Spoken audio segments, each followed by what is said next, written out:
Hello everyone, welcome to this video. So in this video we'll talk about type of preference shares. Preference shares के कितने types होते हैं. Last video में हमने देखा था ordinary equity shares and preference shares दो तरह के टाइप्स होते हैं शेयर्स के.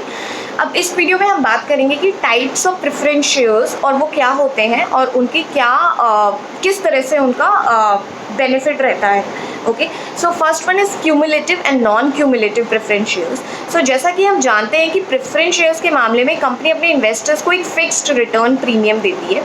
सो क्यूमुलेटिव प्रेफरेंस शेयर्स में होता यह है कि अगर कंपनी किसी साल अपने इन्वेस्टर्स को जितना प्रीमियम देना होता है अगर उतना नहीं लौटा पाती तो वो अगले साल के रिटर्न में जुड़ जाएगा, यानी कि अगले साल उसे 2 साल का रिटर्न देना होगा. While non cumulative preference shares के मामले में ऐसा कुछ नहीं होता. अगर कंपनी किसी साल रिटर्न नहीं कर पाती तो अगले साल सिर्फ उसी साल का रिटर्न दे पाएगी, पिछले साल का नहीं.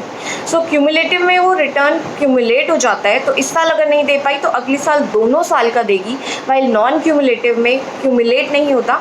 अगर कंपनी किसी प्रॉफिट नहीं हुआ है या कुछ भी कंडीशन से इस साल प्रीमियम नहीं दे पाई है तो वो इस साल का लॉस हो जाएगा, नेक्स्ट ईयर का सिर्फ नेक्स्ट ईयर का ही देगी. Okay, next one is participant and non participating preference shares. So participant preference share holders को प्रेफरेंस शेयर्स का प्रॉफिट तो मिलता ही है, साथ में इक्विटी शेयर का प्रॉफिट भी मिलता है. जैसे कि अगर कंपनी का जो भी प्रिडिक्टेड प्रॉफिट है अगर उससे ज़्यादा प्रॉफिट कमाया है कंपनी ने तो उसका पार्टिसिपेंट शेयर होल्डर्स को उस एडिशनल प्रॉफिट में से भी कुछ हिस्सा मिलेगा. ओके, लेकिन जो non participant preference share holders हैं उनको उस एडिशनल प्रॉफिट में से कुछ नहीं मिलेगा. ओके, जो उनका फिक्स्ड रिटर्न है वही मिलेगा. तो basically participant preference share holders को जो एडिशनल कंपनी का अगर प्रॉफिट हुआ है तो उसमें से भी मिलता है, while non participant preference share holders को सिर्फ उनका फिक्स्ड रिटर्न मिलता है. कुछ एडिशनल अगर कंपनी ने कमाया तो उससे कुछ नहीं मिलता.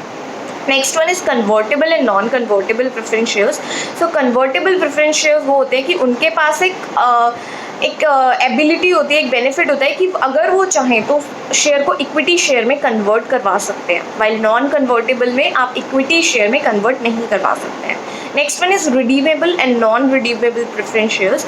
सो रिडीमेबल शेयर होल्डर्स वाले शेयर को जारी करने वाली कंपनी अपने शेयर की दोबारा से बाय बैक कर सकती हैं, यानी कि जितने रुपए में कंपनी उस शेयर को जारी किया था उतने रुपए लौटाकर कंपनी अपने शेयर को दोबारा से ले सकती है. कितने समय बाद कंपनी शेयर वापस ले सकती है ये शेयर जारी करते समय तय कर लिया जाता है.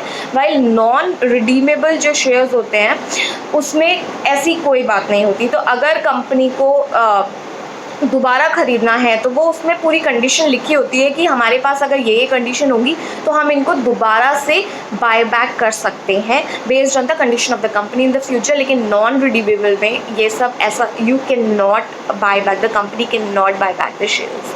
ओके, तो ये था 4 तरह के प्रेफरेंस शेयर्स जो कि बहुत ईजी था समझना. Okay, so I hope this video is useful to you. Please subscribe कर देना. Okay, thank you, bye.